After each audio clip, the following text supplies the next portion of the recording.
Well, I would say there are two main things that are on the table right now. The first and most important is that each country is making a voluntary commitment to reduce its greenhouse gas emissions in some way or another, as each country chooses to do so, sees fit most appropriate for its own political context. And the other is about money. How much money will the developed world give to the developing world to help them adapt to the effects of climate change and to transition to a cleaner economy? This question to you, Ms. Carstei. President Obama is being looked at as the leaders of whatever comes out of this conference. Here's a question, though. How much influence does President Obama really have, given the fact that he will have difficulty with whatever he proposes to Congress? Absolutely. He will definitely have difficulty with anything that comes out of Paris, especially if we're going to see a change in the political leaning of the administration here in Washington, D.C.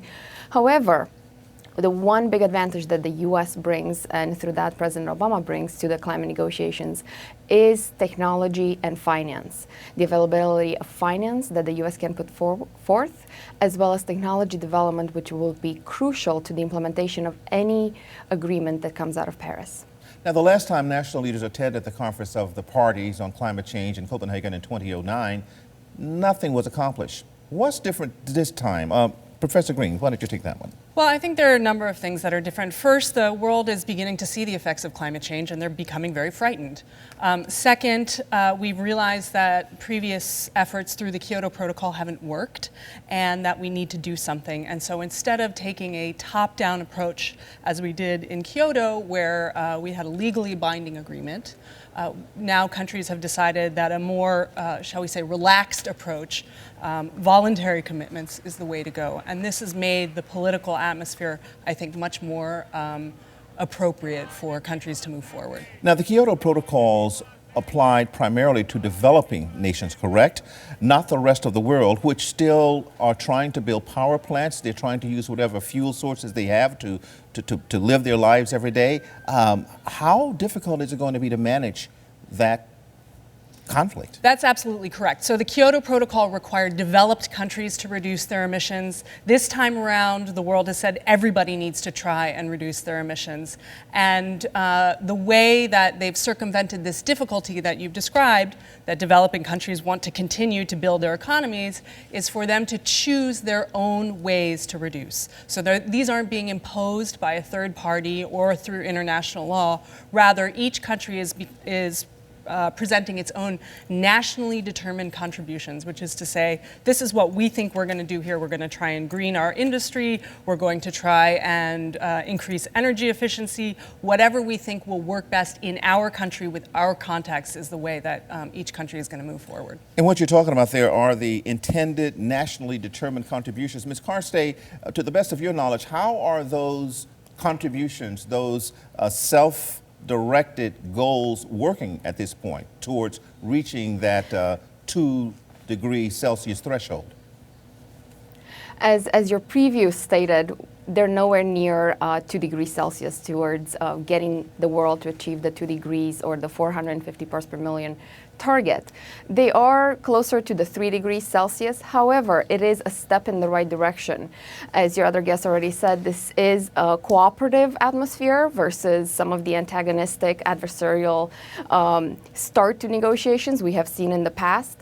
So hopefully, through this positive approach of cooperation and countries banking on their strengths and putting forth the plans that fit their own situation the best, we might be able to see progress and actually have a positive start to what's going to be quite a long process. Paris is not the end, Paris is the beginning.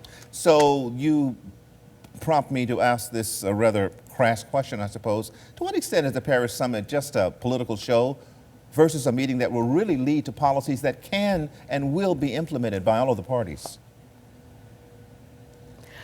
Well, I strongly feel that it is not a political show. This is the first time we actually see willingness from all of the parties involved to actually sit down around the table and identify the best path to move forward.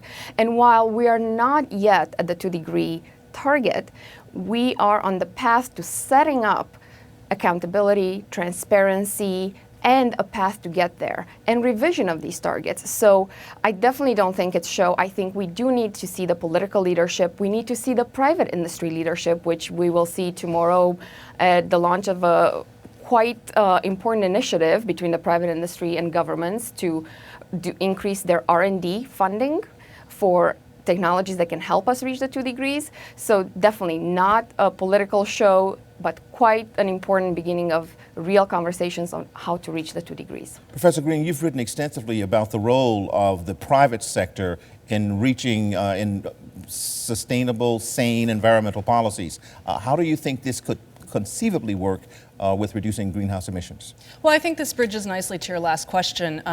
It is not only a show in Paris. It's partially a show, and there's a lot of other business going on around the world trying to reduce these greenhouse gas emissions. There are both public and private actors moving ahead despite whatever happens in Paris.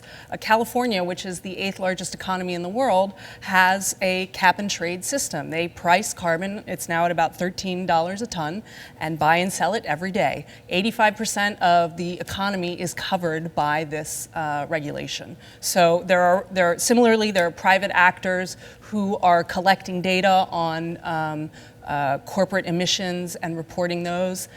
Investors are now taking those data into consideration when they're making big investment decisions, and we're talking here about pensions and big public portfolios like that. So despite whatever happens in Paris, all of these things will continue to go forward. The question is, how much will they contribute to getting to that 2 degrees C target?